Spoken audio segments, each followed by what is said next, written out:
The Central Organization of Trade Unions Secretary General Francis Atwoli has doubled down on demands for salary increases across the country.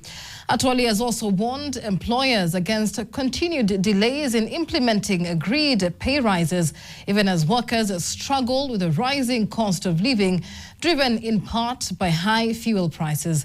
His remarks come as unions escalate pressure, issuing a 14-day ultimatum to the Salaries and Remuneration Commission for negotiations to begin, setting the stage for a possible standoff if their demands are not met. NTV's Ashley Atieno now reports. At a charged shop stewards meeting in Nairobi, Francis Atwoli did not mince his words, accusing employers of deliberately frustrating workers by failing to implement signed collective bargaining agreements. With these general secretaries and this later. He singled out the Federation of Kenya Employers and private sector players, saying the continued delays have left workers exposed to economic hardship, worsened by rising inflation and the increasing cost of basic commodities. Ukipatiwa nyongeza, wanaleta siasa mingi karibu mwaka mzima inakuisha kabla hatujapata hiyo nyongeza. Ama saa ingine negotiations keeps on dragging until they are compelled circumstantially to give us salary with arrears. The court boss now warns that non-compliant employers risk exclusion from this year's Labor Day celebrations in Vihiga County.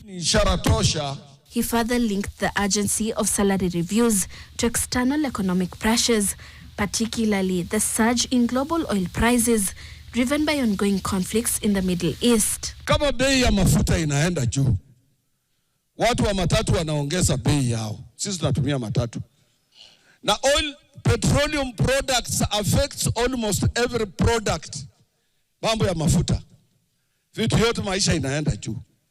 What is our responsibility as elected leaders? Meanwhile, the standoff is deepening.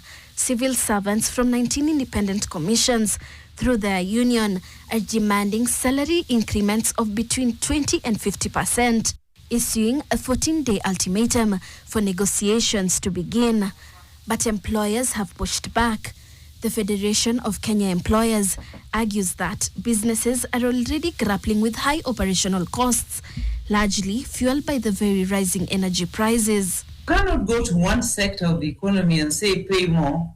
If they have to pay, then they have to see how to pass on that cost to their consumers or the general public. So in the end, you push up the entire cost.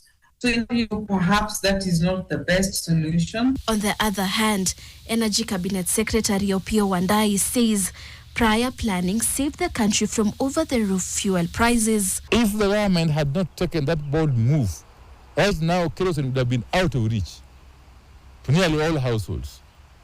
I'm not sure which household would have been able to afford kerosene at 261 shillings per litre. And with workers now demanding higher pay to keep up with the rising cost of living and employers warning of economic strain, the standoff now sets the stage for a high-stakes Labor Day, where the battle over wages, fuel prices and economic survival is expected to take center stage. Ashley Atieno, NTV.